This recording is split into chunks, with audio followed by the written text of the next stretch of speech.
2023 has been filled to the brim with amazing title after amazing title.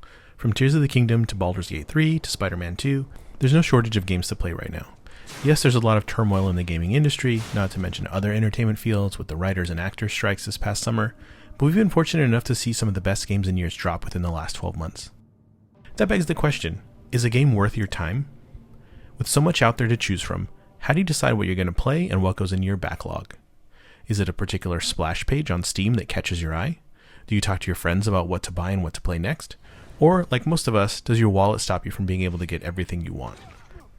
I found myself really weighing what games to spend any time and money on this year, as I didn't want to miss out on anything, nor waste what scarce time and money I have on something I wouldn't enjoy. We just bought a house, and we're expecting our first child in 3 months, so you can imagine how little time and money is left for gaming. As an aside, I cannot wait for my daughter to arrive. My wife and I are having a great time setting up the house and getting everything ready for her. She can't get here fast enough. So what does all this have to do with Super Mario RPG? Well, it was already a surprise announcement that we were getting this game a few months ago. The same level of care and treatment given to classics, like Link's Awakening, and more recently Metroid Prime, could really do wonders for this game, which already enjoyed an amazing reputation. That being said, I'll tell you right now, I'm enjoying my time with this game, but I can honestly see how if you didn't play the original, it might not capture your attention. Let's dive in. Graphics.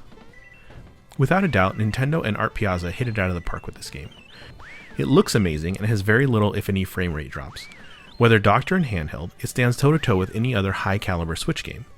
I have heard some talk around some frame rate issues early on, especially in some cutscenes, but I didn't experience any of that myself.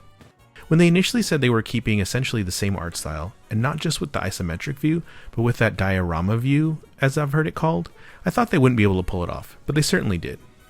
The original doesn't look bad by any means, but it's obviously a product of its time.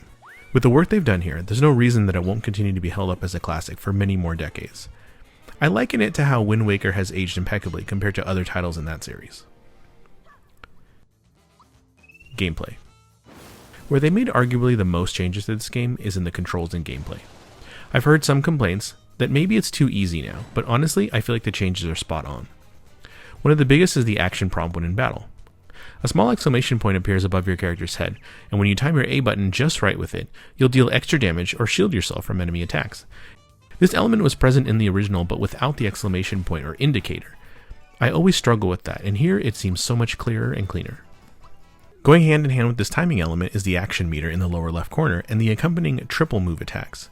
These moves are executable once you've filled your meter up through successful timing, and they do come in handy, especially when you might have exhausted your FP.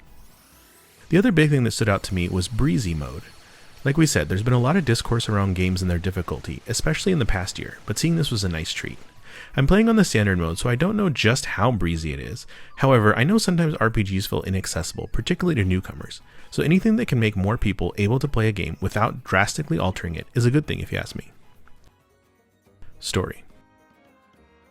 Most Mario games aren't big on story, and while this one isn't winning any awards, it is a bit more original, especially at the time it was released. This was one of the first games you got to play as Bowser, and where they weren't the primary antagonist. In the mid-90s, to be playing as and controlling Bowser blew our minds, and it is nice that he gets some character development. I think my favorite is when you bring him back to the castle and the Chancellor along with the other Toads freak out at seeing him. This game really laid the groundwork for a lot of what we would see in other series, like Paper Mario and Mario & Luigi. So, is this game worth playing? I would say yes, especially if you're older like I am. If you played the original even once or have any fond memories of it. If you're a hardcore RPG fan or aren't too into Mario, I can't say you'd enjoy it as much. With time short these days, and so many good games out there, I can understand if you didn't immediately fall in love with it, or thought it was just okay. For example, some of the platforming is still a little bit difficult. Moving around in that environment, I found it a little clunky and hard to land my jumps exactly right. With that said, if we're giving grades, it's easily an 8 out of 10 in my book, and one I'm glad I got to re-experience. I've been thinking about doing a review of Final Fantasy XVI when time permits, and I also want to make a games I played this year recap video, so look for those in the near future.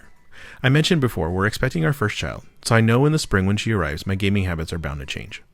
We'll see where we are then once she arrives, with content creation and the channel, but for now, I hope you're enjoying the boatload of options out there that we got this year, and I hope you're staying safe, healthy, and happy. Take care, and we'll see you next time.